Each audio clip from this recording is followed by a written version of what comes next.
मैं Sangeeta Mishra वेलके national school से Hindi teacher. और बच्चों कैसे हैं आप? मुझे उम्मीद है आप सब सुरक्षित एवं स्वस्थ होंगे। तो चलिए बच्चों, आज हम कक्षा चौथी से पाठ्य क्रमांक 9 चाचा चौधरी जो कि एक निबंध है वह पढ़ेंगे बच्चों। और पहले तो जान लेंगे इसके लेखक कौन है, बानो सरताज। तो चलिए बच्चों, हम शुरू करते हैं। देखिए, काल्पनिक भारतीय महानायकों में चाचा चौधरी का नाम किसी परिचय का मोहताज नहीं है। काल्पनिक अर्थात बच्चों कल्पना करना, अर्थात जब भी आप भी कभी कभी सोचते हैं ना, कल्पना करते हैं कि काश में ये होता, मैं आसमान में उड़ सकता, तारे ला सकता, तो उसे कहते हैं कल्पना। तो ये जो है यह भी एक कल्पना है। जो चाचा चौधरी का जो चरित्र इसमें बताया गया है यह सच्चाई नहीं है, एक कल्पना है जो कि यहाँ दिखाया जा रहा है। काल्पनिक भारतीय महानायकों में चाचा चौधरी का नाम किसी परिचय का मोहताज नहीं है। मतलब मोहताज अर्थात उन्हें किसी परिचय की ज़रूरत नहीं है, उन्हें सब जानते हैं। चाचा चौधरी को सब जानते हैं। इनके ऊपर सीरियल भी, प्रोग्राम भी बने हैं बच्चों, तो इसलिए इन्हें सब जानते हैं। वे जासूस हैं। चाचा चौधरी के जन्मदाता व्यंग्यकार प्राण हैं। 1971 में पहली बार एक बाल पत्रिका द्वारा बच्चों का उनसे परिचय हुआ। बाल पत्रिका अर्थात बच्चों की जो पत्रिका है उसके द्वारा चाचा चौधरी का परिचय हुआ। चाचा चौधरी मध्यवर्गीय हैं, मतलब मिडिल क्लास। मध्यवर्गीय अर्थात बच्चों मिडिल क्लास से हैं। वो बहुत बड़े आदमी भी नहीं हैं, बहुत छोटे भी नहीं हैं, मिडिल क्लास मध्य वर्ग के हैं। वे शर्ट पर टाई लगाते हैं, यहाँ आप देख सकते हैं चित्र में। सिर पर लाल पगड़ी बांधते हैं, जेब में घड़ी होती है और हाथ में छड़ी। वे बहुत तीव्र बुद्धि के हैं। तीव्र अर्थात तेज बुद्धि के हैं। कंप्यूटर से भी तेज दिमाग है उनका। उन्होंने अपराध के अनेक मामले सुलझाए हैं।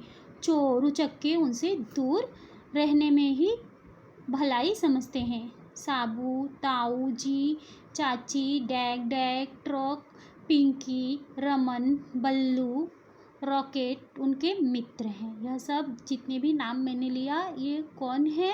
चाचा चौधरी के दोस्त हैं, मित्र हैं। एवं राका और अन्य सभी अपराधी उनके शत्रु हैं। और राका और जो भी अपराधी हैं वह उनके कौन है? शत्रु अर्थात दुश्मन हैं। बन्नी चाची ऊपरी तौर पर कठोर है। कठोर अर्थात स्ट्रिक है, वो ऊपर से। नारियल की भांति भीतर से उनका हृदय कोमल है। कोई कोई होता है ना, आपको ऊपर से तो डांटता है मगर अंदर से वह बहुत नरम होता है, बहुत कोमल होता है, आपको उतना प्यार भी करता है, तो उसे हम कह रहे हैं कोमल। और कठोर की संज्ञा यहाँ पे दी गई है। उनके भाई का नाम तरबूजी दास है। छज्जू चौधरी चाचा का जुड़वा भाई है। छज्जू चौधरी कौन है? जो चाचा चौधरी है ना, उनका जुड़वा भाई है। दोनों में बहुत साम्य है। मतलब साम्य अर्थात दोनों भी बहुत समान, मतलब एक जैसे दिखते हैं। लोगों को प्रायः धोखा हो जाता है कि कौन चाचा है कौन छज्जू।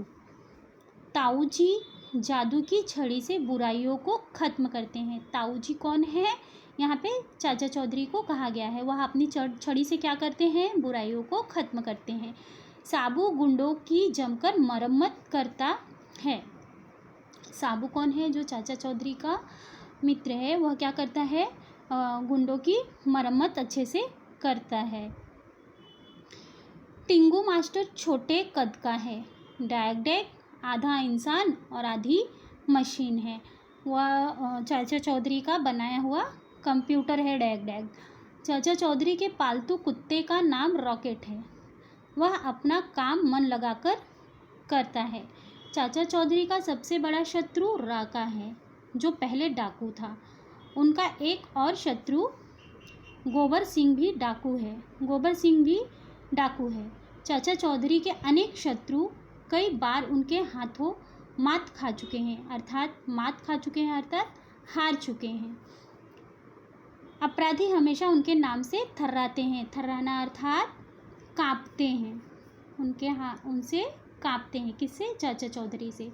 तो इस पाठ में, इस निबंध में बच्चों हमने काल्पनिक दुनिया के बारे में, चाचा चौधरी के बारे में जाना कि किस प्रकार से कल्पनाएं की गई हैं और उनके कार्य कौन कौन से हैं, वह कैसे हैं, उनका रंग रूप वेशभूषा, उनका कार्य सब इस पाठ में बताया गया है। तो बच्चों आपको भी यह पढ़ना है, समझना है और इसमें जो छोटे छोटे शब्द के अर्थ मैंने बताए उन्हें आपको लिखने हैं, जैसे कि प्राण, जीवन, मित्र, दोस्त, शत्रु, दुश्मन, तीव्र, तेज, थर्राना, कांपना आदि बातों को, आदि शब्दों को आपको लिखना है। मुझे उम्मीद है आपको यह पाठ समझ में आया होगा। धन्यवाद।